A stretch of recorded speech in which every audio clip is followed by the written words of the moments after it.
एक और विधेयक झारखंड सरकार को लौटा दिया है। राज्यपाल ने 1932 आधारित स्थानीय नीति विधेयक झारखंड सरकार को लौटा दिया। राज्यपाल ने राज्य सरकार को विधेयक की वैधानिकता की समीक्षा करने का सुझाव दिया है। साथ ही राज्यपाल ने विधेयक को संविधान और हाईकोर्ट के आदेश निर्देश के मुताबिक बनाने का निर्देश भी दिया। वहीं राज्यपाल रमेश बैस की तरफ से 1932 आधारित स्थानीय नीति विधेयक वापस लौटाने के मामले पर सियासत तेज हो गई है।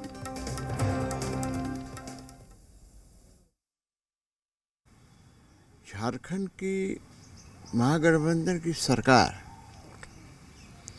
1932 के खतियान के आधार पर स्थानीय नीति या नियोजन नीति आप कहिए,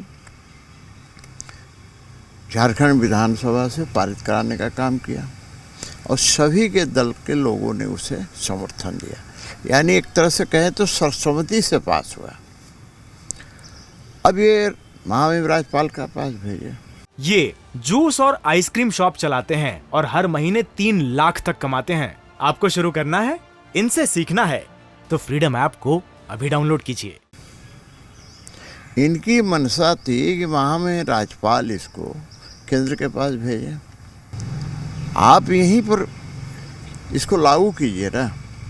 जब सारे दल, सारे लोग आपके समर्थन में, इस बिल के समर्थन में खड़े हैं, तो फिर आप इधर उधर क्यों कर रहे हैं? महामहिम ने किन बिंदुओं पर आपत्ति जताई है, ये अध्ययन करना होगा और कानून विदों से भी हम लोग इस विषय पे सलाह मशविरा कर रहे हैं। 1932 का जो खतियान आधारित नीति थी वो यहाँ की जनता की भावना थी और महागठबंधन सरकार ने उन भावनाओं का कदर किया। अब चूंकि भारतीय जनता पार्टी पूरी तरह इसमें मुख्य दर्शक बन गई, ना तो वो सड़क पे इसका विरोध कर पा रही थी, ना ही इसका खुल के समर्थन कर पा रही थी। तो हमें ये लगता है कि एक हिडन एजेंडा के रूप में भाजपा का महामहिम ने ये भी काम करने का प्रयास किया है कि आपत्ति लगा करके 1932 खतियान आधारित नीति का फाइल जो है उन्होंने वापस कर दिया। 1932 आधारित स्थानीय नीति विधेयक को राज्यपाल ने राज्य सरकार को यह कह करके वापस लौटा दिया कि ये संवैधानिक नहीं है। इसकी वैधानिकता पे सरकार को विचार करना चाहिए। साथ ही साथ विधेयक ऐसा होना चाहिए जो संविधान और उच्चतम न्यायालय के आदेशों के अनुरूप हो। इस पूरे मुद्दे पर हमारे साथ बात करने के लिए मौजूद है झामुमो के प्रवक्ता मनोज पांडे। हम सीधे उन्हें समझते हैं। मनोज जी, विधेयक तो लौटाया ही राज्यपाल ने, लेकिन कई गंभीर सवाल भी खड़े कर दिए। देखिए, वो जिन सवालों का हवाला दे रहे हैं मुझे लगता है बेसलेस है। विधेयक जब विधानमंडल से पारित करके भेजा गया, राज्यपाल महोदय की सहमति होती, फिर उसको केंद्र को भेजा जाता और संसद को यह अधिकार है कि वो अनुसूचित क्षेत्रों में नियोजन हेतु नीति बना सकती है, लेकिन ऐसा उन्होंने नहीं किया। ये ऊपर के इशारे पर ये सब हो रहा है।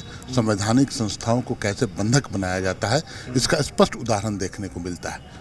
राजभवन स्वतंत्र रूप से काम नहीं कर रहा है। हम लोगों ने जब विधेयक लाया था, विधानमंडल से पारित करवाया था, भाजपा के तमाम विधायकों ने उस समय एक दिखावा किया था। हम लोग को अंदेशा था कि ये इसके विरोध में है, लेकिन वो विरोध नहीं कर पाए क्योंकि जनता को दिखलाना था उन लोगों को।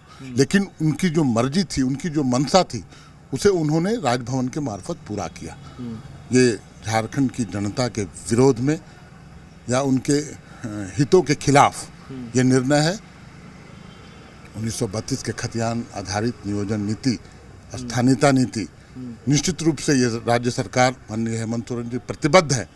इसकी जो भी लड़ाई होगी, कानूनी लड़ाई होगी वो भी लड़ी जाएगी, राजनीतिक लड़ाई होगी वो भी लड़ी जाएगी, लेकिन हर हाल में 32 के खतियान पे आधारित स्थानीयता नीति लागू होगी। राज्य सरकार प्रतिबद्ध है। जरूरत पड़ेगी तो सड़कों पर उतरकर भी इसका विरोध किया जाएगा। मनोज पांडे, कई गंभीर आरोप न सिर्फ बीजेपी बल्कि राजभवन पर भी उठा रहे हैं, लेकिन देखने वाली बात यह है कि अब ये मुद्दा आगे कहां तक जाएगा। सहयोगी संजय टोपो के साथ मनीष मेहता, जी मीडिया। ये जूस और आइसक्रीम शॉप चलाते हैं और हर महीने 3 लाख तक कमाते हैं। आपको शुरू करना है, इनसे सीखना है तो फ्रीडम ऐप को अभी डाउनलोड कीजिए।